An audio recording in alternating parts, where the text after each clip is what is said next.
Now, a lot of people feel very strongly about the issues we've raised this week. Among them, Shirley Houston, Coronation Street's first ever full-time disabled actress. Izzy Armstrong. Gary Windass. Live round here. Down the street. What do you do? Just joined up. Army. Butch. Yeah, that was a great opening line. Shirley campaigns on issues affecting people with disabilities. Thanks for joining us tonight. How surprised have you been by some of our reports this week? Oh, they're just heartbreaking, but what's so tragic is that this is just a small number that's echoed right across the country. And like the family in the last video, they're looking for answers and nobody's willing to give them. Can you believe how some of them are being treated? I'd have said 6 years ago, no, yes, unfortunately, because you hear story after story of people being left in nappies for 12 hours a day, people being told that there's enough to sustain them in their own home, people taking their cars off people no longer being able to get out into the community or being with their family. Can you understand, though, why people have to be assessed to see their fitness for work? Not in the way that they're doing it, and not in the way that they're setting up to trip people up. And also, what is the point? My disability is never going to go away, but I will be assessed from now on for every year. People who have amputated limbs, their limbs will never grow back. People's sight will never come back, but they're being assessed continually. And the cost of that could be put back into those benefits to enable people to be part of society. OK, now the government says the benefit reforms are increasing incentives for people to move into work. I'm aware you don't believe that's true. No, I don't, because the section of money to help people go into work has been cut, and it's now a fifth of what it was. Access to work has been capped.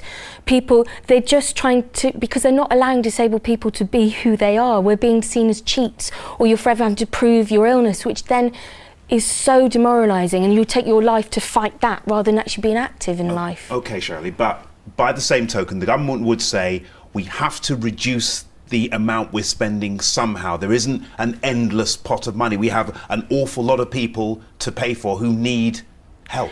But the thing is, it doesn't make economic sense. The cuts they make don't make economic sense, therefore it costs more because of people's mental health, because of people becoming homeless. It costs more to reassess people all the time. It just, you know, then if you give people the benefits that they're entitled to, then they can look to support each other in the community. They can volunteer, they can work. But if you can't even afford to get your own, whether it's food or light, and you have no ability to work, what sort of life is that? Well, we have heard people saying how degrading it can be, and we've been trying to get a response from the government. We really want to talk to somebody about this, as you can imagine, but no one's been available.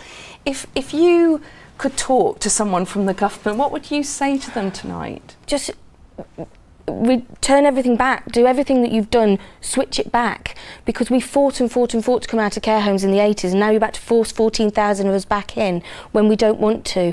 You're stopping people live in. Our disabled children are never going to be able to live independently. You know, somebody who had life and hopes and dreams like you two have, no longer have, because they're fighting just to basically stay alive. So you turn it back. Do you honestly believe that they will do that? Do you think they're going to listen?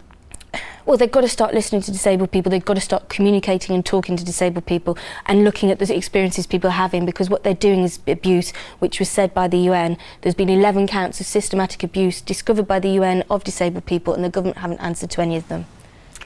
Shirley, thanks ever so much for joining us tonight. It's a subject that we're going to come back to, and I hope you'll come back and talk to us about it again one day. Yes. Thank you very much.